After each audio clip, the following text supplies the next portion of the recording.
मित्रांनो, रंग माझा वेगळा या मालिकेच्या 22 मार्चच्या एपिसोडमध्ये आपण पाहणार आहोत. दीपिकाला शोधण्यासाठी बाहेर गेलेले सर्वजण पुन्हा घरी येतात. मात्र त्यांना दीपिका कुठेही सापडलेली नसते. त्यामुळे सर्वजण काळजीत असतात. कार्तिक म्हणतो की नाव दिस इज सिरियस. अशी कशी निघून गेली ती आणि का? तितक्यात आधीही सौंदर्याला विचारतो की वहिनीचा फोन लागला का? मात्र सौंदर्या सांगते नाही. आणि त्यावर श्वेता लगेच म्हणते स्ट्रेंज ना. खरं तर दीपा कधीच मम्मांचा कॉल मिस करत नाही आणि जरी मिस झाला तरी लगेच कॉल बॅक करते. आता हे सगळं खरंच संशयास्पद वाटत आहे. आणि श्वेताचं बोलणं ऐकून सौंदर्या म्हणते बाद झालं श्वेता, उगाच दीपाला या सगळ्यामध्ये ओढू नको. मात्र श्वेता गप्प बसत नाही. ती कार्तिकला म्हणते दिस इज सिरियस कार्तिक, आपण फक्त हातावर हात ठेवून बसू शकत नाही आणि म्हणूनच आयशा पोलीस स्टेशनला गेली आहे. आणि ते ऐकून सर्वांनाच धक्का बसतो. आधी म्हणतो पण का? आपल्याला न विचारता ती का गेली? त्यावर श्वेता म्हणते त्यात काय विचारायचं, कारण दीपिकाला शोधायला जितकं लेट होईल तितके जास्त प्रॉब्लेम क्रिएट होतील. आता पोलिसच शोधून काढतील दीपाने दीपिकाला नेलं आहे की नाही. त्यामुळे सौंदर्या चिडून म्हणते तू कोण आहेस ग दीपाला दोष देणारी? मात्र तितक्यात कार्तिक म्हणतो मम्मा शी इज राईट आणि त्यामुळे सौंदर्याला धक्काच बसतो. तर दुसरीकडे दीपा दोन्ही मुलींना श्रीकृष्णाची गोष्ट सांगत असते आणि श्रीकृष्ण जन्माची गोष्ट ऐकून दोन्ही मुली खुश होतात. त्यानंतर दीपा त्यांना सांगते की कृष्णाला जन्म देणारे आई वडील जरी देवकी आणि वासुदेव असले तरी कृष्णाचे पालनपोषण करणारे, त्याला वाढवणारे यशोदा आणि नंद होते. कृष्ण खूप खट्याळ होता पण तरीही तो यशोदेच्या काळजाचा तुकडा होता. ती जीवापाड कृष्णाला जपायची. त्यावर दीपिका विचारते म्हणजे नंद आणि यशोदा कृष्णाचे खरे आईबाबा नव्हते का? दीपा म्हणते त्यांनी कृष्णाला जन्म दिला नव्हता पण त्याला वाढवणारे, त्याचं पालनपोषण करणारे ते आईबाबा होते. पुढे ती दीपिकाला समजावत म्हणते की कधीकधी खरे आईबाबा मुलांजवळ नसतात आणि त्यामागेही एखादं कारण असू शकतं. पण जे मुलांजवळ असतात त्यांची जीवापाड काळजी घेतात तेही आईबाबाच असतात ना. त्यामुळे खरे आईबाबा आणि खोटे आईबाबा असं काही नसतं. तुझा डॅडा, तुझी ग्रँडमा, आजोबा आदी कॅक्स किती प्रेम करतात तुझ्यावर, किती काळजी घेतात तुझी. तू आनंदी राहावी म्हणून ते शक्य ते सगळं करतात ना. आणि त्यावर दीपिका हो म्हणते. दीपा दीपिकाला सर्व काही छान समजावते आणि दीपिकालाही ते पटतं. दीपा पुढे म्हणते की एखाद्या शब्दाचा अर्थ लगेच शब्दाशा घ्यायचा नसतो.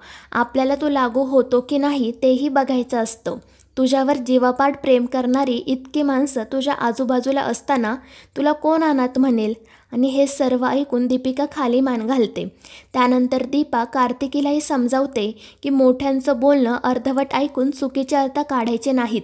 दीपिकाचे डॅडा माझ्यासोबत काय बोलले यापेक्षा आजपर्यंत ते तुझ्याशी कसं वागले ते बघ.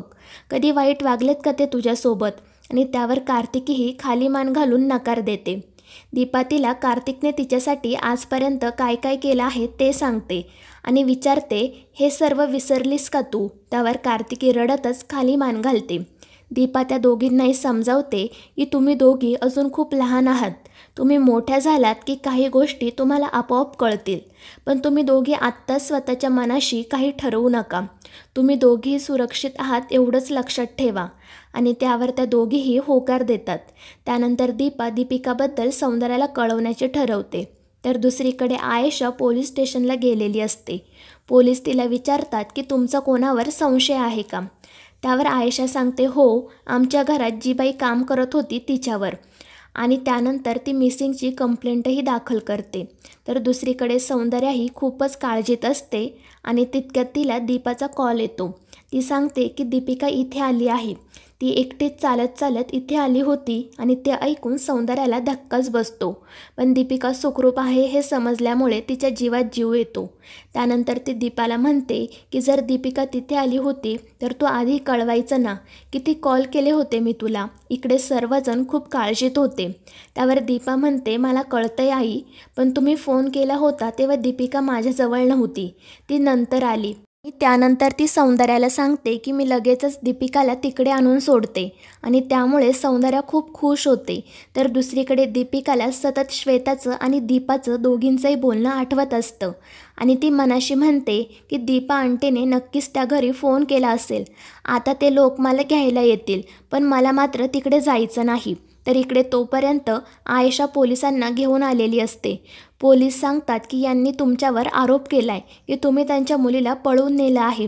आणि ते ऐकून दीपाला धक्काच बसतो. ती म्हणते मी नाही पळवलं तिला, ती स्वतःहून माझ्या घरी आली आहे. हवं तर तुम्ही घरी येऊन बघा. दीपिका तुम्हाला खरं काय ते सांगेल. आणि त्यानंतर पोलीस आणि आयशा दीपाच्या घरी जातात. तर दुसरीकडे इनामदारांच्या घरी अजूनही सर्वजण टेन्शनमध्ये असतात. त्यांना दीपिकाबद्दल काहीच समजलेलं नसतं. ललित तर खूपच पॅनिक होतो. श्वेता मात्र तिला या सगळ्याशी काही घेणं देणं नाही अशी वावरत असते. ललितला असं वाटत असतं की बाहेरच्या कोणत्या तरी हितशत्रूने दीपिकाला पळवलं असेल. मात्र त्यावर श्वेता म्हणते आपल्याला बिझनेसमध्ये नाही तर घरातच हितशत्रू आहे आणि त्यांचं नाव घ्यायचीही गरज नाही. मात्र तितक्यात सौंदर्या बाहेरून पळतच येत सर्वांना सांगते की दीपिका सापडली. ती दीपाच्या घरी आहे. आत्ताच तिचा कॉल आला होता. आणि हे ऐकून ललित आणि आदी खूप खुश होतात.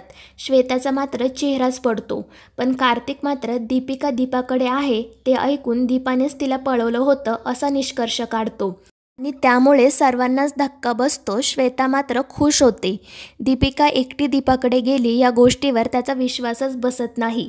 सौंदर्या त्याला समजावत म्हणते की दीपिका घरी आली की खरं काय ते कळेलच आपल्याला, पण तोपर्यंत दीपावर आरोप करणं थांबव. पण कार्तिक तिचं काही ऐकून घ्यायला तयारच होत नाही. आणि त्यात श्वेता आगीमध्ये तेल टाकण्याचे काम करतच असते. तर दुसरीकडे पोलीस आणि आयशा दीपाच्या घरी येतात. मात्र तिथे दीपिका नसते आणि ते पाहून दीपाला मोठा धक्काच बसतो. दीपिका नक्की कुठे गेली असेल हेच तिच्या लक्षात येत नाही. ती पोलिसांना घडलेला सर्व प्रकार सांगते. त्यानंतर पोलीसही आजूबाजूला दीपिकाचा शोध घेतात.